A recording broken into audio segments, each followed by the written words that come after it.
नमस्कार प्यारे साथियों, स्वागत है आप सभी का टारगेट फॉर आईक्यू में। मैं हूं सत्येंद्र। बिहार जुडिशरी मेंस आप लोगों का हो चुका है 32 और इस वीडियो में हम लोग जनरल नॉलेज के पेपर को जो है आज डिस्कस करेंगे। हालांकि इस बार काफी अच्छा परफॉर्मेंस रहा बिहार जुडिशरी में। जिन लोगों ने पेपर दिया है और टारगेट फॉर आईक्यू से इस बार जीके जीएस बैच के लिए काफी सारे लोग जो है वो एनरोल थे। यदि उनमें से कोई साथी इस वीडियो को देख रहे हैं तो प्लीज अपना रिव्यू और फीडबैक जरूर दें। हालांकि अभी तक एक भी बच्चा हमसे नाराज नहीं हुआ है जीके जीएस पेपर को लेकर, ना ही प्री और ना ही मेंस में। जीके वाले पेपर में मैं आप लोगों को बताऊंगा कि कौन कौन सी चीजें एग्जाम में पूछी गई हैं, उनका सॉल्यूशन हम लोग देखेंगे और टारगेट फॉर आईक्यू के कंटेंट से भी बात करेंगे कि जो हमने क्लास और स्टडी नोट्स और मैगजीन दिए थे उसकी भी हम लोग बात करेंगे। ओवरऑल आप लोगों को बता दूं, जीके का पेपर में लगभग 85% प्लस का आउट ऑफ 100% की बात मैं कर रहा हूं, तो हमारा जीके वाले पेपर से क्वेश्चन लगे हैं और लगभग 99% जनरल साइंस के जो मैगजीन हमने बनाई थी उसी से जनरल साइंस का आप लोगों का आया है बिहार जुडिशरी मेंस में। और ये चीज मैं ऐसे हवा हवाई या वैसे नहीं कह रहा हूं, तथ्य के आधार पर public group target for IQ में भी आप लोग इसको चेक कर सकते हैं। तो आज इस वीडियो में हम लोग अभी चेक करेंगे और साथ में बहुत सारी ढेर सारी चर्चा भी करेंगे। जो लोग मेन से देखा है तो इस पेपर को आप लोग जो है चेक भी कर सकते हैं, ठीक है। तो सबसे पहले 10 फुल फॉर्म लिखनी थी आपको एक एक नंबर की। एनजीटी की फुल फॉर्म क्या है मैं आप लोगों को लिख दे रहा हूं, national green tribunal. National green tribunal आप लोग लिखेंगे। और नेशनल ग्रीन ट्रिब्यूनल इसका कॉन्सेप्ट ऑस्ट्रेलिया से लिया गया था। 2010 में इसको एस्टेब्लिश जो है वो किया गया था। इसके बाद है भीम। भीम की फुल फॉर्म होती है भारत इंटरफेस फॉर मनी आप लोग याद रखेंगे। इसके साथ है आप लोगों का फिक्की लिखेंगे आप लोग, federation of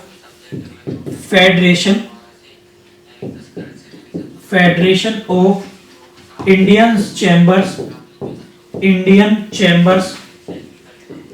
chambers of commerce of industry, ठीक है। इनकी फुल फॉर्म में साथ के साथ आप लोगों को लिख दे रहा हूं, आप लोग चेक कर लेंगे। इसके साथ है नेक्स्ट है आप लोगों का एनडीडीबी। एनडीडीबी की फुल फॉर्म फटाफट से हम लोग देखेंगे। एनडीडीबी की national dairy development board. National dairy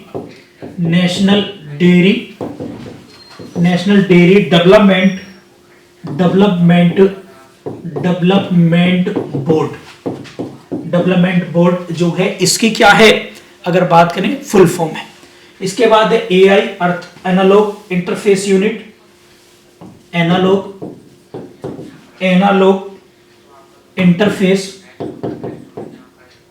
interface unit आप लोग इसको लिखेंगे। इसके बाद है आप लोगों का NCR national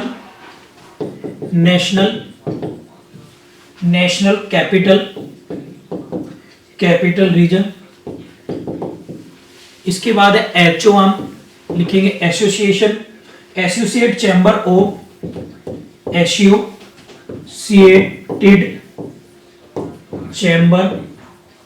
chambers of commerce and industry of India. इसके बाद है DRDO defence research and development organisation. इसकी स्थापना 1958 में हुई थी। हेडक्वार्टर इसका नई दिल्ली में। आईओसीएल लिख लेंगे आप लोग, Indian oil corporation limited. Indian oil corporation limited.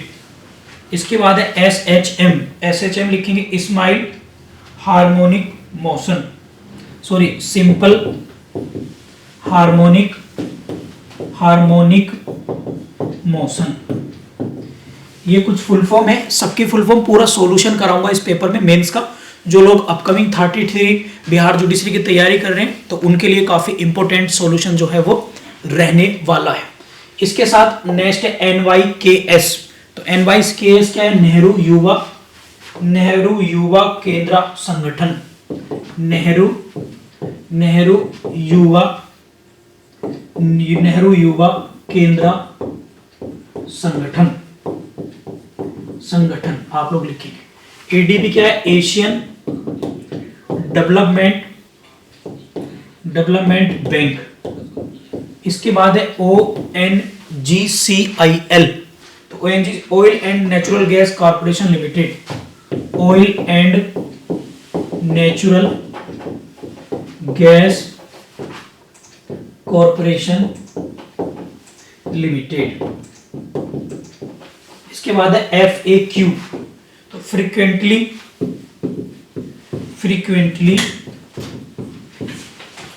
Asked question,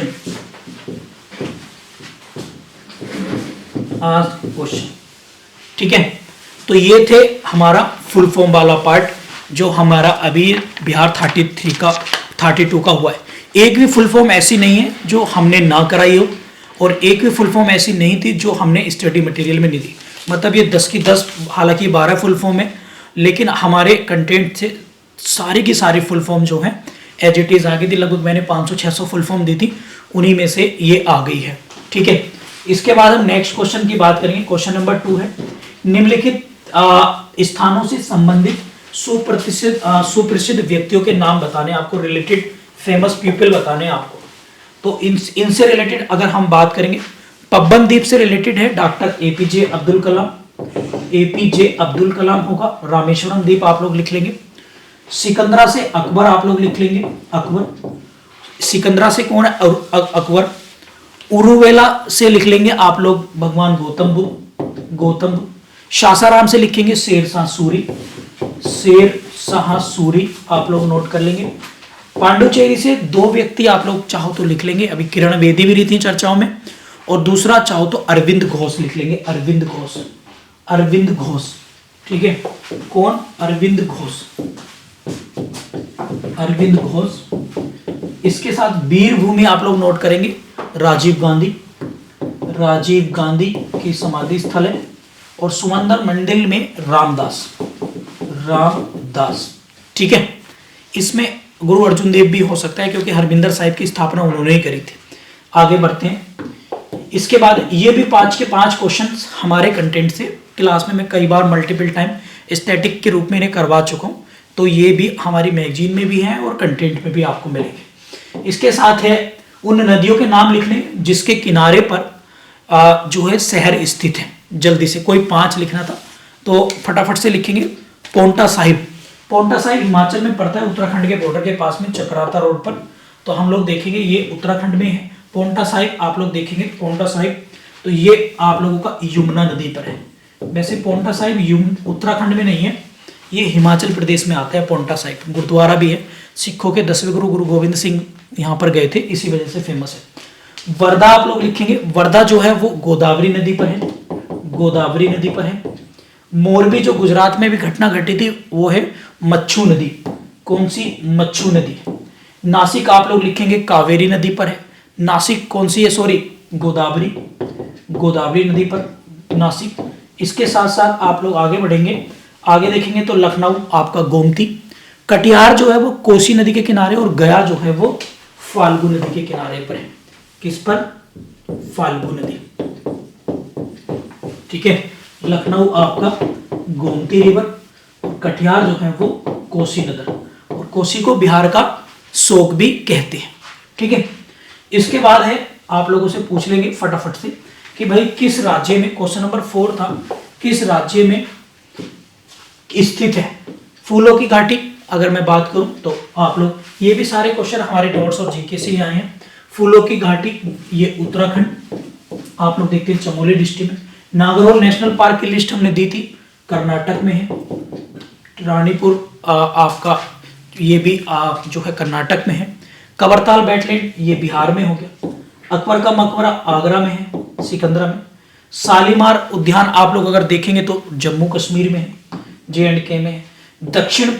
Dakshineswar मंदिर अगर हम बात करें तो ये वेस्ट बंगाल में है।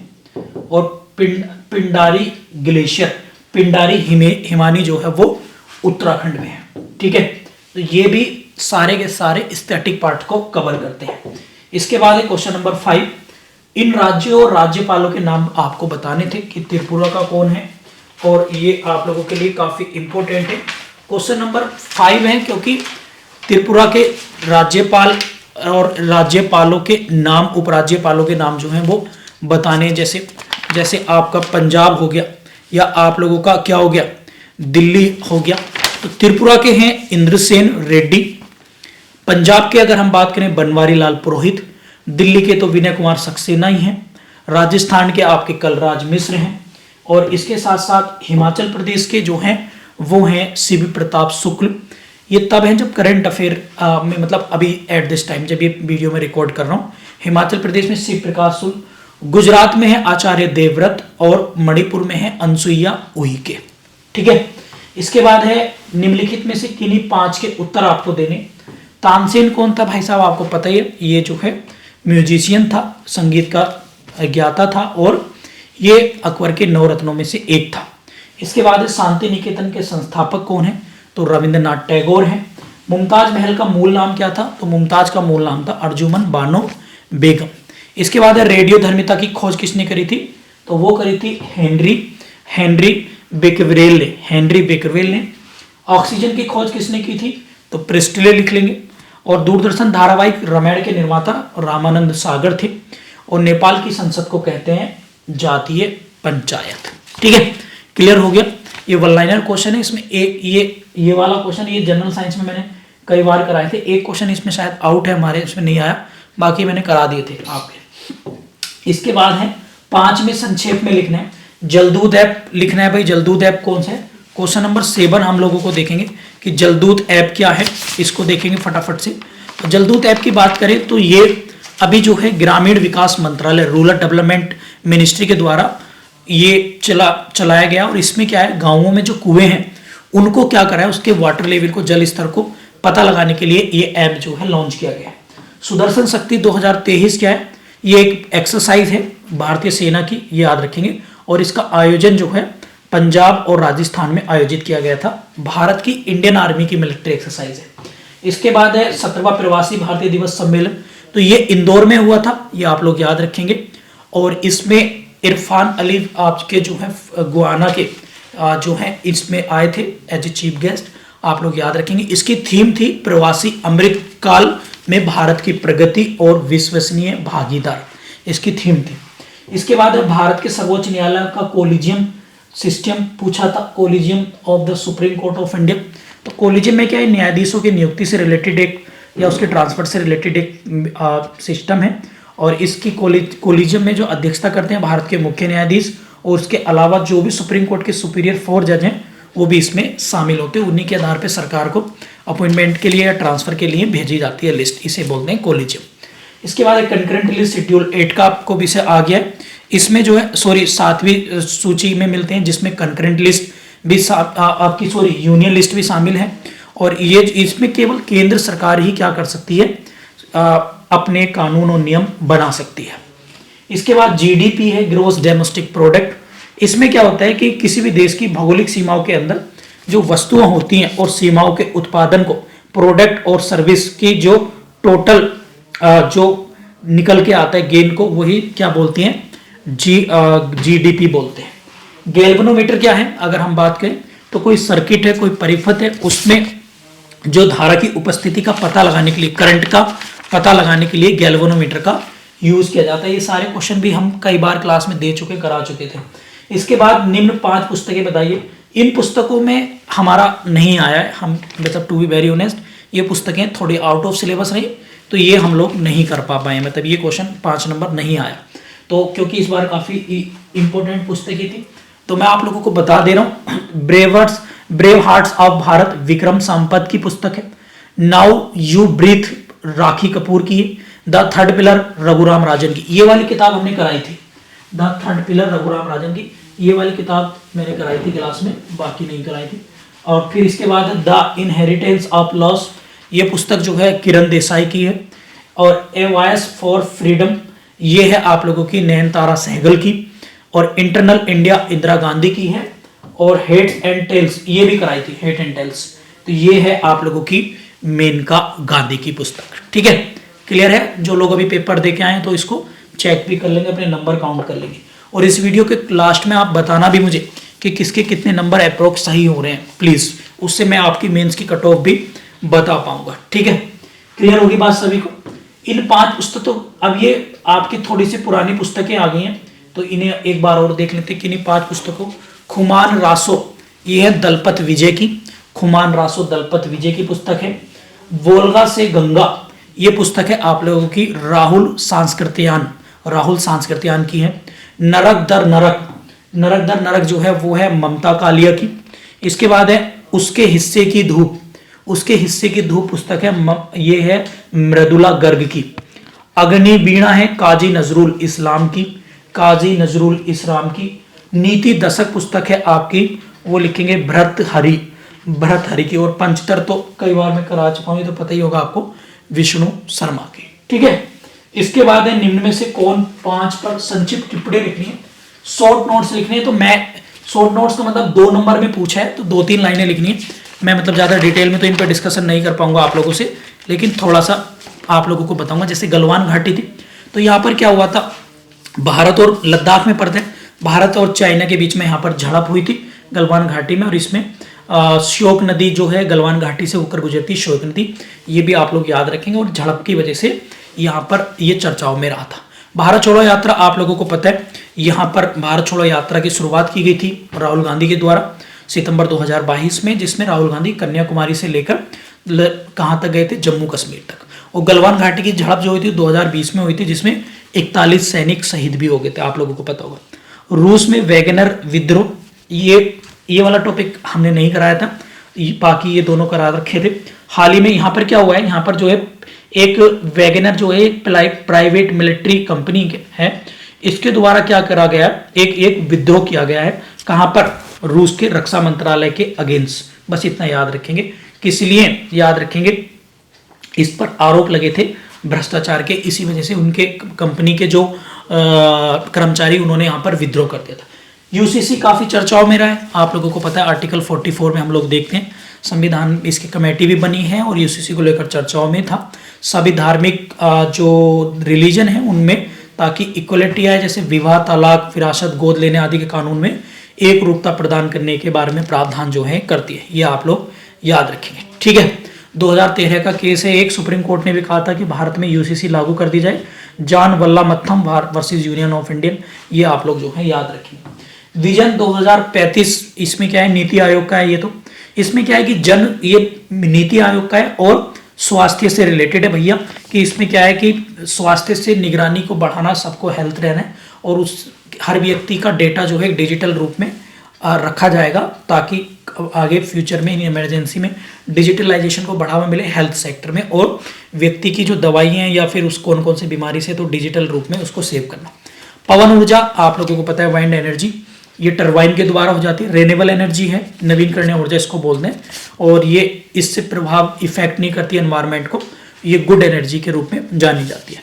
स्मार्ट सिटी प्रोजेक्ट आप लोग याद रखेंगे, 25 जून 2015 को ये लागू किया गया था, और इसमें नरेंद्र मोदी ने 100 स्मार्ट सिटी का एक विजन रखा था कि भाई हम जो है 2018 तक 100 देश के 100 शहरों को स्मार्ट सिटी जो है वो बनाएंगे। ठीक है, क्लियर है, ये आप लोग याद रखेंगे।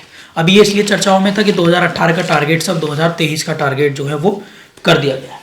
इसके नीचे कुछ दिवस आप लोगों से पूछेंगे। अंतर्राष्ट्रीय नर्स दिवस किस तिथि को मनाया जाता है, तो 12 मई को नर्स दिवस मनाया जाता है। इसके बाद पटना विश्वविद्यालय की स्थापना किस वर्ष हुई थी, 1917 में पटना यूनिवर्सिटी की हुई थी, 1917 में। बिहार विधान परिषद की कितनी सीटें आप लोगों से पूछी, तो 75 सीटें थी। कितनी थी, 75 सीटें। कितनी, 75 सीटें हैं। मोहम्मद बिन तुगलक द्वारा बिहार के किस शहर का नाम तुगलकपुर रखा गया था, तो ये भी आप लोगों से याद रखेंगे, वो है मिथिला।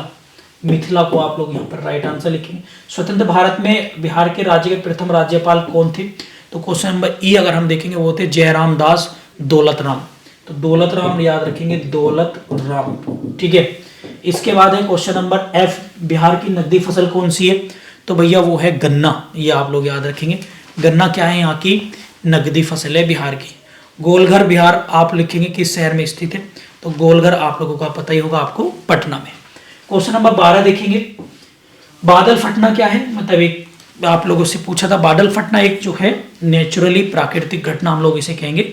इसमें क्या होगा, एक ही स्थान पे अचानक से बहुत तेजी से बारिश होना, 100 mm से ऊपर की बारिश होना, उसे बादल फटना कहते हैं। ठीक है, और आप इसका उत्तराखंड, चमोली और हिमाचल प्रदेश की खबरों से जोड़ सकते थे।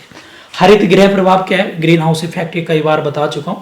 इसमें क्या है कि ग्रीन हाउस इफेक्ट क्या है कि अगर हम बात करें तो जो सूर्य के अल्ट्रावायलेट वेव्स हैं वो पृथ्वी के अंदर आती हैं और वहीं रुक जाती है, जिससे एनवायरनमेंट गर्म होता है, जो हमारे इकोसिस्टम को हीट करता है। और उसी पृथ्वी से आने वाली रेडिएशन अगर वहीं रुक जाए तो उसके बढ़ने वाले टेम्परेचर को ग्रीन इफेक्ट जो है वो कहते हैं। ये भी आप लोग याद रखेंगे। और इसका कारण क्या है, CFC गैसेस इसका कारण है, कार्बन डाइऑक्साइड इसका कारण है। इसके बाद उस भारतीय राज्यों के नाम बताइए जो भूटान से सीमा बनाते हैं। अब भूटान से जो सीमा अगर हम बनाते हैं तो सिक्किम है, पश्चिम बंगाल है, असम है, अरुणाचल प्रदेश है। ये 4 राज्य भूटान के साथ सीमा रेखा बनाते। आसवन से क्या तात्पर्य, बट इट मीन्ड बाय डिसस्टेलाइजेशन। तो ये एक विधि है, इसमें क्या होता है, जो द्रवों के मिश्रण को पृथक किया जाता है। कोई लिक्विड है, दो लिक्विड है, उन्हें एक जगह मिला दिया, अब उन्हीं दोनों लिक्विड को अलग अलग किया जाएगा, अलग अलग बॉइलिंग पॉइंट पर। ठीक है, इस विधि को क्या कहते हैं, इस विधि को कहते हैं आसवन विधि। जैसे समुद्र के जल से पानी की भाप उठना, बादल उठना, समुद्र के जल से पानी का उठना। ठीक है, ये आसवन विधि का एग्जाम्पल है। समझाइए कि क्यों गर्मी में काले कपड़े नहीं पहनने चाहिए। तो भैया गर्मी में काले कपड़े इसलिए नहीं पहनते क्योंकि वो जो हमारी हीट है उसको ज़्यादा ऑब्जर्व करते हैं और फिर उनके हीट रहेगी तो और ज़्यादा गर्मी लगेगी, इसलिए काले कपड़े गर्मियों में नहीं पहनने चाहिए। वाइट इसलिए पहनते हैं क्योंकि वाइट हाथों हाथी जो सनलाइट्स है उसको, एनर्जी को स्टोर नहीं करके रिफ्लेक्ट कर देते हैं। इसके बाद है राजनीतिक खनिज को समझाइए, एक्सप्लेन द स्ट्रेटेजिक मिनरल्स। रणनीतिक खनिज क्या होते हैं, तो रणनीतिक खनिज क्या होते हैं, ऐसे खनिज जो किसी देश की इकोनॉमी को डिसाइड करते हैं, जैसे यूरेनियम, पेट्रोल, डीजल, ये सब, ये क्या होते हैं, रणनीतिक खनिज जो है होते हैं। ठीक है, जैसे भारत का क्या है, माइका इसमें आएगा, अभ्रक, और सऊदी अरब और कतर, इक्वाडोर, इनमें क्या आएगा, पेट्रोल आएगा। ठीक है, इसके बाद इंद्रधनुष क्यों बनते हैं, रेनबो आर फॉर्म, ये आप लोगों को बताना ही है। जब बरसात होती है तो वायुमंडल में जो जल होता है, जल की बूंदों के द्वारा प्रकाश के विक्षेपण का एक उदाहरण इसको कह सकते हैं, पूर्ण आंतरिक परावर्तन का उदाहरण कह सकते हैं। इसके अंदर टोटल इंटरनल रिफ्लेक्शन आप लोग इसमें याद रखेंगे, इसके द्वारा बनता है। 7 रंग इसमें होते हैं, विग्योर आप लोगों ने जाना होगा। ठीक है, इसके बाद खिलाड़ी और खेल से संबंधित है, इन खिलाड़ियों के नाम बताने। लक्ष्य सेन क्या है, बैडमिंटन से। दीप ग्रेस इक्का जो है वो हॉकी से हैं। सामर कैलाश आलवेकर जो है वो आपके जिम्नास्टिक है। मानसी गिरीश जोशी जो है वो पैरा बैडमिंटन प्लेयर हैं। साकेत सरगर अगर हम बात करें तो भारोत्तोलन है, वेट लिफ्टिंग। तेंजिंग शंकर जो है वो आपके एथलीट है, हाई जंप के। प्रियंका गोस्वामी एथलीट हैं, धावक हैं, प्रियंका गोस्वामी, इसको आप लोग याद रखेंगे। अमित पंजाल मुक्केबाज हैं। दीपिका पल्लिकल अगर मैं बात करूं आप लोगों से तो ये हैं आपके स्क्वैश प्लेयर हैं। सीमा पूनिया रेसलर हैं, कुश्ती आप लोग याद रखेंगे, सीमा पूनिया। ठीक है, इसके बाद है आपकी क्या, स्वप्ना बर्मन जो है वो है आपकी हेप्ताथलॉन प्लेयर हैं।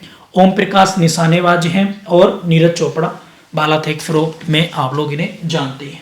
ये सारे के सारे लिस्ट हैं, ये पैरा ओलंपिक्स और कॉमनवेल्थ गेम्स वाले ही प्लेयर्स की लिस्ट मैंने दी थी, वहां से आ गया सर।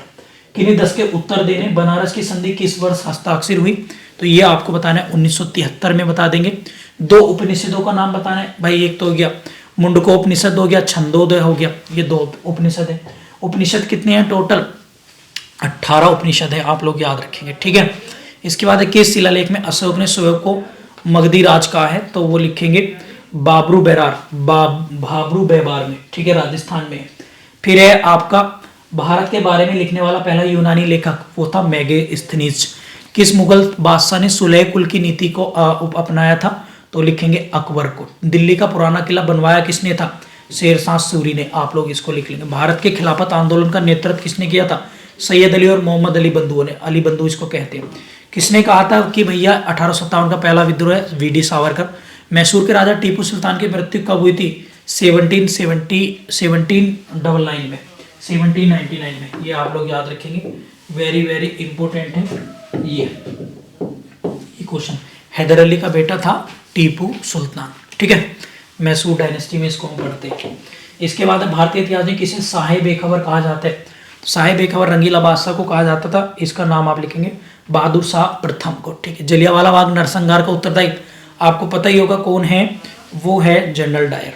ठीक है, इसके बाद भारत में भूदान आंदोलन किसके द्वारा? विनोबा भावे 1951 आप लोग याद रखेंगे। आजाद हिंद फौज के प्रेरणा कौन थे? राजबिहारी बोस। यहाँ पे गलत मत कर देना, राजबिहारी बोस ने इसको स्टार्ट किया था, बाद में ये चली गई थी किसके पास? सुभाष चंद्र बोस जी के पास। स्ट्रेची आयोग का गठन क्यों हुआ था? तो भैया 1880 में इसका गठन किया गया था अकाल से निपटने के लिए। ये भी याद रखेंगे, अकाल से निपटने के लिए। रजिया सुल्तान के बारे में आप क्या जानते हैं? 1236 में दिल्ली सल्तनत की पहली महिला शासक बनी। ये भी आप लोग याद रखेंगे, प्रथम महिला शासिका थी। और इसके पिता इल्तुतमिश ने इसके पिता का नाम जो है वो इल्तुतमिश था, और इसकी हत्या कैथल हरियाणा में हुई थी। ये आप लोग याद रखेंगे। उन राज्यों के नाम लिखिए जिनमें नृत्य संबंधित है। कथकली आपका केरल हो गया, इस पे लिखेंगे। गरबा गुजरात है, कच्चीपुड़ी आंध्र प्रदेश है, भांगड़ा जो है आपका पंजाब हो गया। ठीक है, बड़ा इजी था ये तो। भारतीय राष्ट्रीय कांग्रेस की अध्यक्ष बनने वाली पहली भारतीय महिला, तो ये सरोजनी नायडू थी, 1925 में बनी थी कानपुर अधिवेशन में। भारत रत्न पाने वाली पहली महिला, तो भारत इंदिरा गांधी थी, भारत रत्न इन्हें पहले मिला था। इसके बाद है WTA खिताब जीतने वाली पहली महिला सानिया मिर्जा।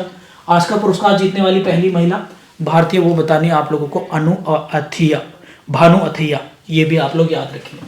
2014 में किस भारतीय को शांति का नोबेल पुरस्कार मिला था? तो आपको पता ही होगा, बचपन बचाओ आंदोलन के लिए जो मिला था, वो मिला था किसको? बचपन बचाओ आंदोलन के लिए मिला था, उनका नाम मुझको याद नहीं आ रहा है, लेकिन उनका जो मलाला यूसुफजई है उनके साथ उन्हें मिला था कैलाश सत्यार्थी को। ठीक है, तो ये आप लोग जो हैं याद रखेंगे, वेरी वेरी इंपॉर्टेंट है एग्जाम के पॉइंट ऑफ व्यू से। मैडम क्यूरी, इन्हें मॉडर्न फिजिक्स की मदर कहा जाता है, और इन्होंने जो है इन्हें 2 नोबेल मिले थे, एक फिजिक्स में और केमिस्ट्री में। ये भी आप लोग याद रखेंगे। रेडियम की खोज की थी इन्होंने, इसलिए जाने जाती है। क्वेश्चन नंबर 16 है कि किन्हीं 4 पर संक्षिप्त टिप्पणी लिखनी है, और ये आपका 4 पे टिप्पणी के 2.5 नंबर का क्वेश्चन है। ज्ञानपीठ पुरस्कार के बारे में लिखना था। ज्ञानपीठ पुरस्कार यानी कि लिटरेचर में जो है वो दिया जाता है, साहित्य में। और कौन सी भाषाओं के आधार पर? जो शेड्यूल 8 में 22 भाषाएं हैं, और इसकी स्थापना 1961 में की गई थी। इसके बाद है नालंदा विश्वविद्यालय, आप लोगों को पता ही होगा, प्राचीन काल में एंशिएंट टाइम में जो है ये शिक्षा का एक बड़ा केंद्र था, और इसकी स्थापना जो है कुमार गुप्त ने की थी 5th सेंचुरी में। और 1193 में बख्तियार खिलजी ने भैया इसको जो है कुतुबुद्दीन ऐबक के कहने से नष्ट कर दिया था। ये भी आप लोग याद रखेंगे। 2023 का G20 समिट अभी भारत में हुई है, और वासुदेव कुटुंबकम उसकी थीम थी। एक भविष्य, एक परिवार, एक फैमिली इसकी थीम थी, और वासुदेव कुटुंब इसका लोगो था।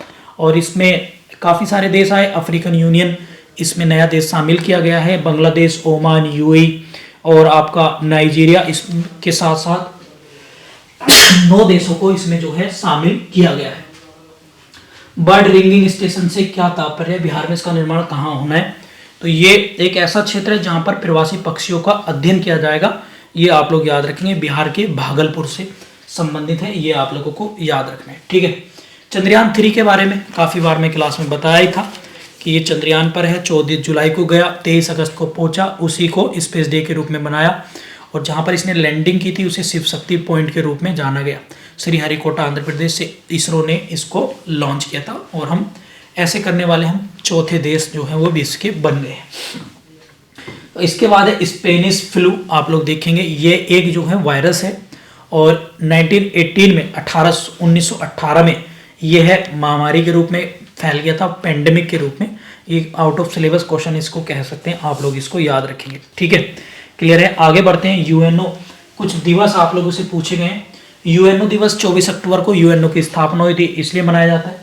विज्ञान दिवस आप लोगों को पता है, साइंस डे 18 फरवरी को, और इसमें वैज्ञानिकों को योगदान देने के लिए इसमें जो है वो मनाया जाता है, वैज्ञानिकों को योगदान देने के। अंतर्राष्ट्रीय मानवाधिकार 10 दिसंबर को मनाया जाता है, ये आप लोग याद रखेंगे। ठीक है, और इसे इसलिए मनाते हैं ताकि मनुष्य जो लोग हैं अपने अपने अधिकारों के लिए अवेयर रहें। पर्यावरण दिवस 5 जून को मनाया जाता है ताकि लोग पर्यावरण के लिए प्रति सचेत रहें, और इसी दिन UNEP की स्थापना हुई थी, ये इसलिए मनाया जाता है। मदर डे की बात करें, प्रत्येक वर्ष में मई महीने के दूसरे रविवार को मनाया जाता है। देश की माओं को समर्पित है और इसकी शुरुआत अमेरिका की महिला एना जार्विस ने की थी, ये भी आप लोग याद है।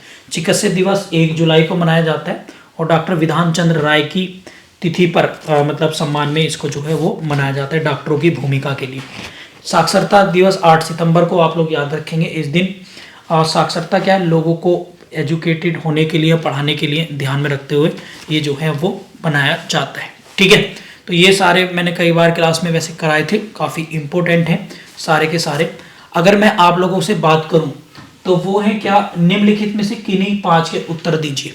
निम्नलिखित में से किन्हीं 5 के उत्तर आपको देने थे। भारतीय फिल्म व टेलीविजन संस्थान के अध्यक्ष कौन है, मतलब ये करंट अफेयर का क्वेश्चन था, तो आर माधवन इसका सही आंसर होगा। आर राज्यसभा सभापति जगदीप धनखड़ आप लोग देखेंगे। इसके बाद है आपसे सीओ पूछा था, नियो, तो सीओ जो है वीवीआर सुब्रमण्यम है। डॉक्टर सर्वपल्ली राधाकृष्णन के उत्तराधिकारी कौन बने, तो जाकिर हुसैन होंगे। बिहार के प्रथम राज्यपाल डॉक्टर लॉर्ड सत्येंद्र प्रसन्न सिन्हा थे। इसके बाद प्रथम भारतीय ऑस्कर नामित फिल्म कौन सी थी, तो वो लिख लेंगे आप लोग, वो थी मदर इंडिया। प्रथम भारतीय महिला का नाम बताइए जिसे ओलंपिक पदक प्राप्त किया, तो वो थी आपकी कर्णम मल्लेश्वरी। ये आप लोग प्लीज याद रखेंगे। ठीक है, इसके साथ क्वेश्चन नंबर 19 है आप लोगों का, भारत के सर्वोच्च न्यायालय में न्यायाधीश के रूप में नियुक्त प्रथम महिला वकील का नाम बताइए, तो वो थी आप लोगों की प्रथम महिला वकील का नाम था इंदु मल्होत्रा। ठीक है, ये आप लोग याद रखेंगे। कौन थी सर्वोच्च न्यायालय के रूप में नियुक्त प्रथम महिला, तो वो थी इंदु मल्होत्रा। ठीक है, भारत के गणतंत्र दिवस के रूप में तिथि कौन थे, तो भैया ये थे अब्दुल फतेह अल सीसी मिस्र के आए थे, ये आप लोग याद रखेंगे। इसके बाद है भारतीय रेल और परिवहन संस्थान का नया नाम लिखिए, तो वो नया नाम है इसका गति शक्ति विश्वविद्यालय। गति शक्ति विश्वविद्यालय ये कहाँ पर है, गुजरात में। इसके बाद 2022 का एकलव्य पुरस्कार किसको मिला है, तो मिला है स्वाति सिंह को, स्वाति सिंह। इसके बाद है अब किस राज्य सरकार ने विद्युत उत्पादन निगम को अपनी 49% हिस्सेदारी का विनिवेश करने की तैयारी की है, तो ये है आपका उड़ीसा राज्य। इसका आंसर होगा उड़ीसा। किस टीवी धारावाहिक प्रसारण के पश्चात मनोज वाजपेयी प्रसिद्ध हुए, तो मनोज वाजपेयी पूछ लिया भैया ये, तो वो था स्वाभिमान। इसके बाद तख्त ए ताउत मयूर सिंहासन पर बैठने वाला अंतिम मुगल शासक कौन था, तो वो लिख लेंगे आप लोग मोहम्मद शाह। ठीक है, क्वेश्चन 20 क्वेश्चन आते हैं, 20 का लास्ट है ये।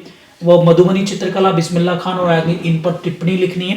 तो मधुबनी चित्रकला बिहार की है, दरभंगा और सहरसा, पूर्णिया, मुजफ्फरपुर, मधुबनी जिलों में ये, और नेपाल के कुछ क्षेत्रों में जो है प्रचलित चित्रकला है। इसमें जो है छोटे और भित्ति चित्रों का निर्माण जो है वो किया जाता है और देवी देवताओं के चित्र भी इसमें बनाए जाते हैं। बिस्मिल्लाह खां आप लोगों को पता है भारत के प्रयाग प्रसिद्ध सेनाई वादक हैं, लखनऊ घराने से हैं। हालांकि इनका जन्म बिहार में हुआ था। 2001 में इन्हें भारत रत्न भी दिया गया था। ठीक है, आयात निर्यात पॉलिसी, एग्जिम पॉलिसी आप लोग याद रखें, भारत सरकार की क्या है, प्रत्येक वर्ष के लिए इसकी घोषणा की जाती है इंपोर्ट और एक्सपोर्ट को बढ़ावा देने के लिए, देश की अर्थव्यवस्था और आर्थिक क्षेत्र को बढ़ावा देने के लिए। तो प्यारे साथियों, ये था जीके वाला पेपर आप लोगों का 32 बिहार का जीके का, जो आप लोगों ने देखा बिहार जुडिशरी का, जो हम लोगों ने मेंस के लिए कराया था। इसमें जितने लोग हैं प्लीज अपने कमेंट बॉक्स में मार्क्स जरूर बताइएगा, ताकि मैं कट ऑफ बता सकूं आप लोगों को। हमारे कंटेंट से 85% जो है यहाँ से 85% प्लस ही आया है। इसमें प्रीलिम्स का तो बहुत अच्छा गया था, सब लोगों ने काफ़ी अप्रिशिएट भी किया था जो मैंने हैंड रिटन नोट्स और आपको बार बार मल्टीपल टाइम क्लासेस में रिवाइज चीज़ें कराई थी। होपफुली रिजल्ट भी आप लोगों का अच्छा आएगा। फिर इंटरव्यू होगा और बहुत जल्दी हम लोग बिहार जुडिशरी के लिए मॉक इंटरव्यू प्रोग्राम स्टार्ट करेंगे। मॉक इंटरव्यू में जो लोग टारगेट फॉर IQ के पहले मेंबर हैं उनके लिए फ्री ऑफ कॉस्ट रहेगा। जो मेंबर नहीं है उनसे एक छोटा सा चार्ज लेंगे और उन्हें हम मॉक इंटरव्यू गाइडेंस प्रोग्राम में शामिल करेंगे। आप लोग इसे ज्वाइन कर सकते हैं 7500110314 पर। और यदि आप अपकमिंग जुडिशरी की तैयारी कर रहे हैं बिहार जुडिशरी के लिए, प्री के लिए या मेंस के लिए, तो इस नंबर पर व्हाट्सएप या कॉल करके आप ज्वाइन कर सकते हैं। Target for IQ Bihar judiciary के लिए आइडेंटिटी है, पहचान है जो हम लोगों ने बनाई है। आप सभी लोगों की मदद से संभव से ये चीज़ें हो पाई है। आगे भी हम और बेहतर करने की कोशिश करेंगे। Thank you.